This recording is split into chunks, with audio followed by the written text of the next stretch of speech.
ሰላም ጤና ይስጥልኝ አድማጭ ተመልካቾቻችን፣ ለዕለቱ ያዝናቸውን ዋና ዋና ጉዳዮች ማሰማት እንጀምራለን። አብራችን ቆዩ። ታግቶ የተወሰደው የመተማ ሆስፒታል ሐኪም የተጠየቀው ገንዘብ ቢከፈልለትም ተገድሎ ተገኘ። በአማራ ክልል ምዕራብ ጎንደር ዞን ከመተማ አጠቃላይ ሆስፒታል አካባቢ ታፍኖ የተወሰደ የሕክምና ባለሙያ የተጠየቀው ገንዘብ ቢከፈልም መገደሉን የቤተሰብ አባላት ለቢቢሲ ተናገሩ። በመተማ አጠቃላይ ሆስፒታል የአይን ሕክምና ወይም ኦፕቶሜትሪ ነርስ የነበረው አቶ ዳንኤል ነጋ ጥቅምት 19 2018 ዓ.ም ማታ እራት እየበላ ከነበረበት ምግብ ቤት በታጣቂዎች ታግቶ ከተወሰደ በኋላ 3.5 ሚሊዮን ብር እንዲከፍል ተጠይቆ እንደነበር የቤተሰቡ አባል ለቢቢሲ ተናግረዋል። ገንዘብ በመጠየቅ ከተፈጸመው እገታ በኋላ ተገድሎ የተገኘው ባለትዳርና የልጆች አባት የሆነው ነርስ ዳንኤል በሆስፒታሉ ጥቂት ባለሙያዎች ባሉበት ዘርፍ ታታሪ ሰራተኛ እንደነበረ ባልደረቦቹ ገልጸዋል።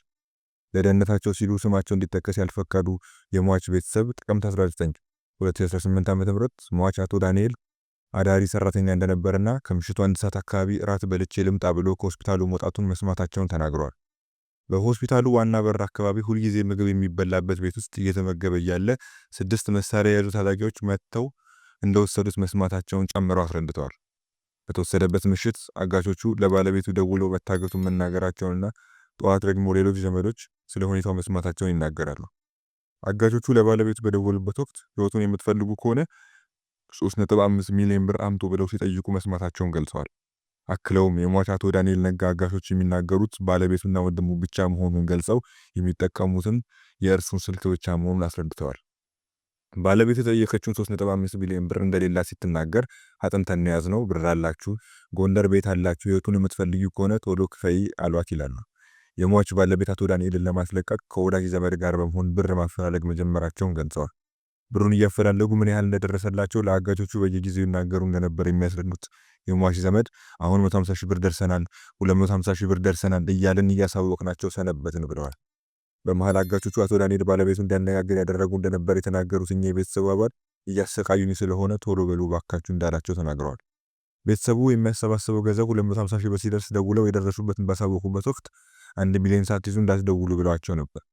በተለያዩ አካባቢ የሚገኙ ጓደኞቹ የቴሌግራም ቡድን በመክፈት ብር ማሰባሰባቸውንና ወደ 500 ሺህ ብር ሲደርሱ ባለቤቱ ለአጋቾቹ በድጋሚ ደውላ አሳውቃለች። ባለፈው ሳምንት አርብ አጋቾቹ 600 ሺህ ብር ክፈሉና ሰውየውን መውሰድ ትችላላችሁ ማለት መልእክት አስተላልፈው ነበር። ከዚያ በኋላ የተሰበሰበው ብር 500 ሺህ ብር ደርሶ ስለነበር ህይወቱን እናትረፈው በሚል ብድር ተፈልጎ የተጠየቀውን 600 ሺህ ብር ማስረከባቸውን ገልጸዋል። ቤተሰቡ ይህ በሚሆንበት ወቅት ለፖሊስ ሄዶ አለማመልከቱን የሚናገሩት የቤተሰብ አባሉ ባለቤቱ ጎንደር ቤት ተከራይታ እንደምትኖር፣ የታጋች ቤተሰቦች ጭልጋ መሆናቸውን፣ እርሱ የታገተበት ስፍራ ደግሞ ገንዳ ውሃ የሚባል አካባቢ በመሆኑ ይህን ለማድረግ አለመቻሉን ጠቅሰዋል። በተጨማሪም አብረውት ከሚሰሩ የስራ ባልደረቦቹ የአካባቢው ፖሊስ የምግብ ቤቱን ባለቤት፣ አብሮት ምግብ እየተመገበ የነበረውን ግለሰብ እንዲሁም የተወሰነ ባልደረቦቹን በቁጥጥር ስር አውሎ ስለነበር መስማታቸውን አስረድተዋል። በዚህ የተነሳ የጸጥታ አካላት ክትትል እያደረጉ ነው በሚል ምንም አይነት እርምጃ ለመውሰዳቸው ይናገራሉ። ባለፈው ሳምንት አርብ ዕለት የተጠየቀው 600 ሺህ ብር ከተከፈለ በኋላ ግለሰቡ ሳይለቀቅ በመቅረቱ እስከ እሁድ ድረስ በትዕግስት ይጠባበቁ ነበር። ነገር ግን ሰኞ ዕለት የሕክምና ባለሙያው ነርስ ዳንኤል በታገሰበት አካባቢ ተገድሎ የተጣለ ሰው መኖሩን የሰሙ ሰዎች ከአካባቢው ሚሊሻዎች ጋር በመሆን ወደ ስፍራው በሄዱበት ጊዜ ተገድሎ አስክሬኑን አግኝተዋል። አስክሬኑን አንስቶ ወደ ቤተሰብ ለማምጣት ባለመቻሉ እዚያው እንደተቀበረ የሚናገሩት የቤተሰቡ አባል ባለቤቱ በሞቱ እንደሰማች ታማ ሆስፒታል መግባቷን ገልጸዋል። አቅመ ደካማ ወላጆቹን፣ ወንድሞቹና ቤተሰቡን የሚረዳ የቤተሰቡ አይን የነበረ ሰው ነው በማለት ከስራ ቦታ መታገቱ፣ ገንዘብ ከተከፈለ በኋላ መገደሉ፣ የተገደለበት ቦታ እዚያው መቀበሩ ለቤተሰቡ ሀዘኑን ድርብርብ ማድረጉን አብራርተዋል። የሁለት ልጆች አባት የሆነው አቶ ዳንኤል በመተማ አጠቃላይ ሆስፒታል ብቸኛው ኦፕቶሜትሪ ነርስ ወይም የአይን ሕክምና ባለሙያ እንደነበር ተናግረዋል። ነርስ ዳንኤል በመተማ አጠቃላይ ሆስፒታል ከ2013 ዓ.ም ጀምሮ እስከሞተበት ቀን መስራቱንም ጨምረው አስረድተዋል።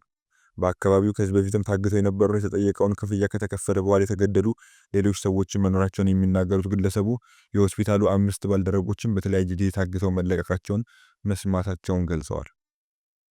ወደ ሌላ ጉዳያችን ስናልፍ የሳልሳይ ወያኔ ትግራይ ሊቀመንበር መልቀቂያ በማስገባታቸው የአመራር ለውጥ ማድረጉን ፓርቲው አስታወቀ። በትግራይ ክልል የሚንቀሳቀሰው ሳልሳይ ወያኔ ትግራይ ሊቀመንበር አሉላ ኃይሉ ነጋ በፈቃዳቸው ከኃላፊነታቸው መልቀቃቸውን ተከትሎ ከፍተኛ የአመራር ለውጥ መደረጉ ተገልጿል። ፓርቲው ባወጣው መግለጫ በምክትል ሊቀመንበርነትና በሊቀመንበርነት ድርጅቱ ለ6 ዓመታት የመሩት አሉላ ባለፈው ሳምንት መጨረሻ በተካሄደው አጠቃላይ የአመራር ስብሰባ ላይ መልቀቂያቸውን አቅርበዋል ሲል ገልጿል። አቶ አሉላ መልቀቂያ ማቅረባቸውን ለአዲስ ስታንዳርድ አረጋግጠዋል። አቶ አሉላ አሁን ለተጨማሪ ትግል መዘጋጀት አለብኝ፣ በትግራይ ውስጥ ኃላፊነትን በፈቃደኝነት መልቀቅ እንደ መደበኛ ነገር መታየትና በፓርቲያችንና በትግራይ ፖለቲካ ውስጥ ባህል እንደሚሆን አምናለሁ ሲሉ በማህበራዊ ትስስር ገጻቸው ወይም ፌስቡክ ላይ አስፍረዋል። ስልጣን የስራ ቦታ ነው፣ ስራ ደግሞ አድካሚ ነው፣ ስለዚህ ለሌላ ሰው ማስተላለፍ ተገቢ ነው በማለት አክለዋል። ፓርቲው ባወጣው መግለጫ የአሉላን መልቀቂያ መቀበሉንና ክንፈ ሐዱሽን አዲሱ የሳልሳይ ወያኔ የትግራይ ሊቀመንበር ሆነው ተመርጠዋል ብለዋል። የካናዳ መንግስት በኢትዮጵያ ላይ አዲስ የጉዞ ማስጠንቀቂያ ወጣ። በካናዳ የውጭ ጉዳይ መስሪያ ቤት አማካኝነት የወጣው ይህ ማስጠንቀቂያ ወሳኝ ላልሆነ ጉዳይ ካልሆነ በስተቀር ወደ ኢትዮጵያ እንዳትሄዱ የሚል መልእክት ያለው ሲሆን ለዚህም የሰጠው ምክንያት የእርስ በርስ ግጭት፣ አመጽ፣ የጦር መሳሪያ ግጭት ወንጀልና የማርበርግ ቫይረስ ስርጭት ናቸው። የጸጥታ ሁኔታው ድንገት ሊባባስ እንደሚችል አሳስቦም ይህ ማስጠንቀቂያ አዲስ አበባን እንደማይመለከት አስታውቋል። ይሁን እንጂ ወደ አዲስ አበባ የሚጓዙ ዜጎች ቢሆኑ ከፍተኛ ጥንቃቄ ማድረግ እንዳለባቸው ገልጾ በከተማው ውስጥ የወንጀል መጠኑ ከፍተኛ መሆኑንና በሌሎች የሀገሪቱ ክፍሎች እየተካሄደ ያለው የትጥቅ ትግል ያለምንም ማስጠንቀቂያ ወደ ከተማው ሊዛመት የሚችልበት እድል እንዳለ አስታውቋል። ይህ ማስጠንቀቂያ እንዳለው የካናዳ ዜጎች ከአዲስ አበባ ውጪ ወደ አማራ፣ ትግራይና ቤኒሻንጉል ጉሙዝ ክልሎች ፈጽሞ መጓዝ የለባቸው።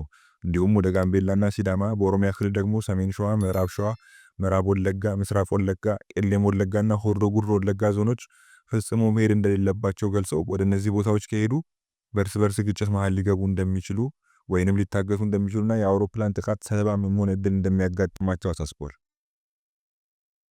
በማርበርግ ቫይረስ የሟቾች ቁጥር 6 ደረሰ። 3ቱ ከበሽታው በቀጥታ የተገናኙ ሲሆን ቀሪዎቹ የበሽታው ተጠርጣሪ መሆናቸው ተገልጿል። ህዳር 8 2018 የኢትዮጵያ ጤና ሚኒስቴር በሰጠው ጋዜጣዊ መግለጫ በደቡብ ኢትዮጵያ ክልል በጂንካ ከተማ የማርበርግ የተሰኘ ገዳይ ቫይረስ መከሰቱን አረጋግጧል። በሚኒስትሯ ዶክተር መቅደስ ዳባ የተሰጠው መግለጫ እንደሚያመለክተው ቫይረሱ በሀገሪቱ መታየት ከጀመረበት ከህዳር 3 ቀን ጀምሮ አስቸኳይ የምርመራና ምላሽ ስራዎች እየተከናወኑ ነው። ሚኒስትሯ ዶክተር መቅደስ ዳባ እንዳሉት የተከሰተው በሽታ ማርበርግ የተሰኘው ቫይረስ ሲሆን በሽታው ከዚህ ቀደም በ1997 ዓ.ም በጀርመን ተከስቶ እንደነበር ጠቁሟል። በሽታው ባለፉት ጊዜያት በአህጉር አቀፍና በዓለም አቀፍ ደረጃ ተከስቶ ያለፈ ሲሆን ከዚህ ቀደም በ12 ሀገራት ታይቶ የነበረ በሽታ መሆኑንም አስረድተዋል። ከነዚህ ውስጥ የአፍሪካ ሀገራት ቀዳሚዎቹ ሲሆኑ ጋና፣ ታንዛኒያና ሩዋንዳ ተጠቃሽ ናቸው ብለዋል። ማርበርግ ቫይረስ በሀገሪቱ ከታየ በኋላ ከህዳር 3 አንስቶ 17 ናሙናዎች መውሰድ የተቻለ ሲሆን በዚህ ውስጥ 3 ዜጎች በበሽታው መያዛቸው ተረጋግጧል። በቫይረሱ ምክንያት እስካሁን የ6 ሰዎች ህይወት ማለፉ የተገለጸ ሲሆን 3ቱ ከበሽታው በቀጥታ የተገናኙ ሲሆኑ ቀሪዎቹ 3ቱ በአንዱ ይሁን በተዘዋዋሪ የበሽታው ተጠርጣሪ መሆናቸውን ዶክተር መቅደስ ዳባ አስታውቋል። ከበሽታው ንክኪ ያላቸውን የመለየት ስራ ቀዳሚ ትኩረት እንደተሰጠው ያነሱት ዶክተር መቅደስ የተጎዱ ቦታዎችን የመለየት ስራ እየተሰራ እንደሚገኝና ከክልል ጤና ቢሮዎችና ኢንስቲትዩቶች ጋርም በጥምረት እየተሰራ እንደሚገኝ አስታውቋል። አክለውም በበሽታው የታመሙ ዜጎችን ያገኟቸውን ሰዎች ጨምሮ የሄዱበትን ቦታ የመለየት ስራ እየተሰራ መሆኑን አስታውቋል። የበሽታው መከሰት በሀገሪቱ የምርመራን አቅምና የምርምር አቅምን ማሳደግ የተቻለበት እንደሆነም ተናግረዋል። ምርመራ የሚደረግባቸው ኪቶችና ለይቶ ማቆያዎችን የማዘጋጀት ስራ የሁሉም ክልሎች ግዴታ በመሆኑ ዝግጁ እንዲሆኑ እየተደረገ ይገኛል። በሽታው የታየባቸው ቦታዎች የሕክምና ቁሳቁስን ጨምሮ ድጋፎች እየተደረጉ እንደሚገኙ አንስተው በሽታው በንክኪ የሚተላለፍ በመሆኑ ጥንቃቄ ማድረግ እንደሚገባ አሳስበዋል። የመለየትና የማረጋጋት ስራ እየተከናወነ እንደሚገኝ ገልጸው በሽታው ከብዙ ህመሞች ጋር ቀረቤታነት ያለው ምልክት የሚያሳይ በመሆኑ ጥንቃቄን አብዝቶ የሚሻ መሆኑንም አስታውቀዋል። ዜጎች ህሙማንን መጠየቅ ሲፈልጉ ጥንቃቄ እንደሚያስፈልግ ገልጸው በበሽታው ለህልፈት የሚዳረጉ ዜጎችን አስመልክቶ በሚወጡ መመሪያዎች አማካኝነት ስርዓተ ቀብራቸው እንደሚፈጸም ተጠቁሟል። በሽታው ከሌሊት ወፍ የመጣ እንደሆነም ተገልጿል።